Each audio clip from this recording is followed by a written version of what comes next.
Greatness comes to the zone this summer. The world's best players will be summoned together. yeroo jalqabaaf kilaboota 32 gidduutti kan dorgomu waancaan kilaboota addunyaa gara barii dilbata dhufu Ameerikaatti gala. Ramaddiyaan shaampiyooniin Egypt Al-Ahly fi kilabiin Ameerikaa Inter Miami waliin morkatu. Inter Miamiin taphattoota duraanii Barcelona Lionel Messi, Luis Suarez, Sergio Alba faa garee of keessaa qabudha. Bakka bu'aan Afrikaa Al-Ahly'n waancaa kilaboota addunyaa irratti kana dura yeroo 9 hirmaateera. Bara 2006, 2020, 2021 fi 2023 sadarkaa sadaffaan kan xumuree qabxii gaarii kilabichi dorgommichaan galmeessisedha.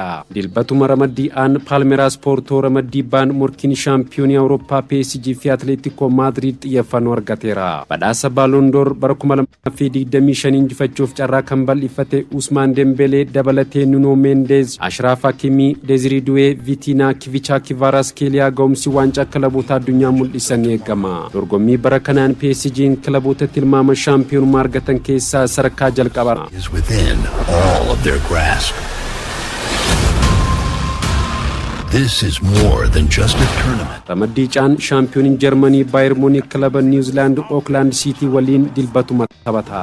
Seenaa isaa keessatti yeroo jalqabaaf Bayern Munich waliin waancaa Bundesliga Jarmanii shaampiyoonii kan ta'e Harry Kane waancaa kilaboota addunyaa kanaanis shaampiyoonummaaf morkanna jedhe. Dorgommii kanaaf haala gaariin qophoofneera kan jedhe Kane akkuma dorgommiilee biroo xiyyeeffannoon shaampiyoonii addunyaa ta'uun karoora keenya jalqabaati jedhe. Caaseffamni haaraa waancaa kilaboota addunyaa kun kilaboota ciccimoo addunyaa kanaa kan waliin morkachiisuudha. Dorgommii hawwataa kan irratti hirmaachuu kootti hedduu gammadee jedhee taphataan sirra fuulduraa Bayern Munich Harry Kane.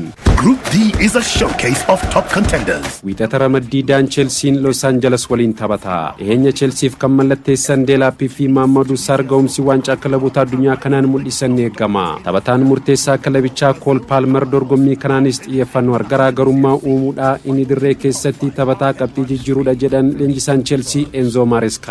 Chelsea'n waancaa kilaboota addunyaa bara 2022 kilaba piyoonii ta'uun yaadatama. Pirezidaantiin waldaa federeeshinoota kubbaa miilaa addunyaa FIFA Gianni Infantino dorgommiin dilbata dhufu eegalu kun jalqabbii kubbaa miilaa isaa haadhaan kilaboota addunyaa bara 2025 kilaboota addunyaa hunda kan fayyadudha jedhan. Dorgommii hunda galeessaa fi kilaboota addunyaa hundaaf carraa kennuun barbaachisaniiru. Waldaan federeeshinoota kubbaa miilaa addunyaa FIFA'n barattoota Miyaamiif galii seensaa istaadiyeemii hir'ise. Dorgommichaan deemin duwwaa akka ta'u hin barbaannu kan jedhan Gianni Infantinoon deeggartoota hedduun dabalamee hawwataa akka ta'u barbaanna jedhan. Waancaa kilaboota addunyaa bara 2025 ardii Awurooppaadhaa kilaboota 12tu qooda fudhata. Kilaboonni kunneen waggoota 5 darban dorgommii UEFA'n qopheessu irratti qabxii gaarii galmeessuu isaaniitiin hirmaannaa argatan.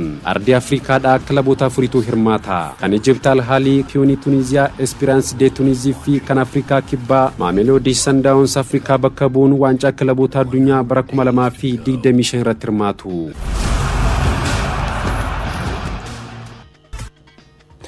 Tottenham Hotspur waliigaltee waggaa 3tiin Thomas Frank leenjisaa kilabichaa gochuun qacare. Tottenham waggoota 6 darban keessatti leenjisaa dhaabbii 5ffaa qacaruu isaati. Akkaataa nutti qindeessine.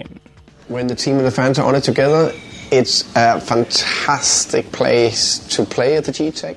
Waancaa liigii Awurooppaa fudhatanii guyyoota 16 booda Ange Postecoglou hojiirraa kan gaggeesse Tottenham qacaruu ifoomse. Mileeniyeemii faranjoota bara 2000 irraa eegalee hojii gaggeessaa Tottenham ta'uun hojjechaatiin kan jiru Daniel Levin milkaa'ina kilabichi barbaadu ol leenjisaa fi qacaruu irratti waan fuulleffate fakkaata. Boonsaa Brentford keessatti hojjeteen filannoo Tottenham kan ta'e Thomas Frank waggoota 6 darban keessatti leenjisaa shanaffaa Tottenham dhaabbiin qacares ta'e. 2019 egaa Moutinhoon Tottenham gallakkisee leenjistoonni kanneen akka Jose Mourinho, Nuno Espirito Santo, Antonio Conte fi Ange Postecoglou dabareessummaa Tottenham akka abiddaa leenjistoota gubuu lammiin Denmark ganna 51 Thomas Frank akkamiin qabbaneessu kan jedhu ni eegama. Thomas Frank leenjisaa jijjiirama uumuun asgee fi kalaqa qabu qacarre kan jedhu ibsi Tottenham baasee kaayyoon qabnu galmaan ga'uudhaaf nu gargaara jedha. And still win, and there can still be a message you need to get across. So I just try to get a little. Thomas Frank bara 2021 Brentford Championship England irraa gara Premier League Englanditti ega guddisaniin booda kilabichi waggoota darban walitti walitti aansee qabxii gaarii galmeessuun liigicha keessa akka turu gargaaranii. Toomaas Frank Pep Guardiolatti aanuun liigicha keessatti walitti aansuun kilaba tokko leenjisuun sadarkaa lammaffaarratti argamu. Leenjisichi waggoota darban hojiin Brentford keessatti hojjetan leenjisaa Tottenham akka ta'aniif isaan gargaare.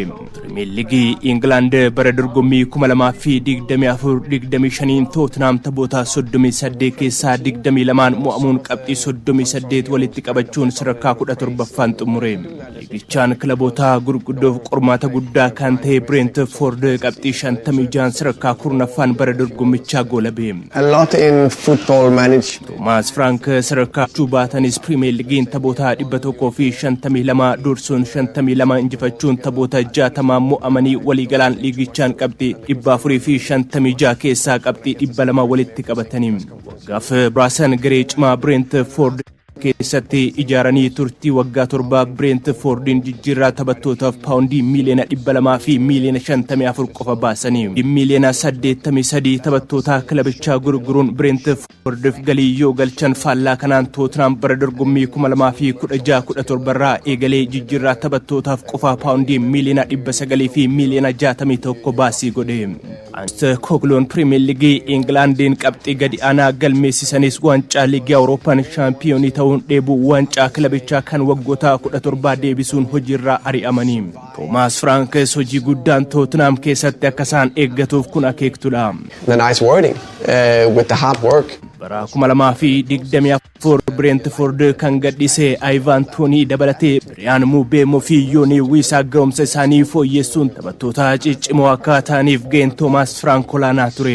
Leenjisichi hariiroo miseensota kilabichaa gidduutti walitti dhufeenyi gaariin akka jiraatu kan taasisan yoo ta'u Tottenham keessattis kana dabaluutu irraa eegama. Tooftaa taphaa yoo barbaadan caalmaa taphaa garee faallaa irratti fudhachuun yoo barbaadan yeroo barbaachisaa ta'etti kubbaa dheeraa taphattoota sarara fuulduraarraa dhiituun kallattii garagaraan garee morkatu ijaaruun mallattoo Toomaas Franki. Toomaas Frank taphattoota buleeyyii Tottenham keessa jiran dargaggootaan qindeessuun jijjiirraa ganna kanaan taphattoota barbaadan dabalachuun bara dorgommiitti aanuuf dhiyaatu. Qophii gannaatiin barii waancaa mo'attoota Awurooppaan Paris Saint-Germain waliin taphachuun hojii Tottenham kan eegalan Toomaas Frank seenaa isaaniin Champions Leaguein yeroo jalqabaatiif hirmaatu. Odeeffannoo jijjiirraa taphattoota walqabatuun Real Madrid Trent Alexander-Arnold Manchester United Matthias Cunha mallatteessifatan. Kevin De Bruyne gara Italy maluun Napoliif mallatteesseera. Abbabaa Alamayyoo. Tengo muchas ganas de enseñarle mi juego a los madridistas. Real Madrid mallatteessuun carraa yeroo hunda argamu miti kilaba seena qabeessa kanaaf taphachuun carroomuudha abjuu kootuunaaf milkaa'een yaada Trent Alexander-Arnold jijjiirraa bilisaan kilaba ijoollummaa isaa Liverpool waliin turtii waggoota 20 booda gargar kan ba'e Trent Alexander-Arnold ifatti Real Madridiif bilisaan mallatteesse. Taphataan umurii 26 kun waliigaltee waggoota 6 Madrid waliin isa tursiisuun mallatteesse. Kilabiin waliigaltee Arnold diigee mallatteessifachuu barbaadu paawundii miliyoona 800 fi miliyoona 40 Madridiif kaffala.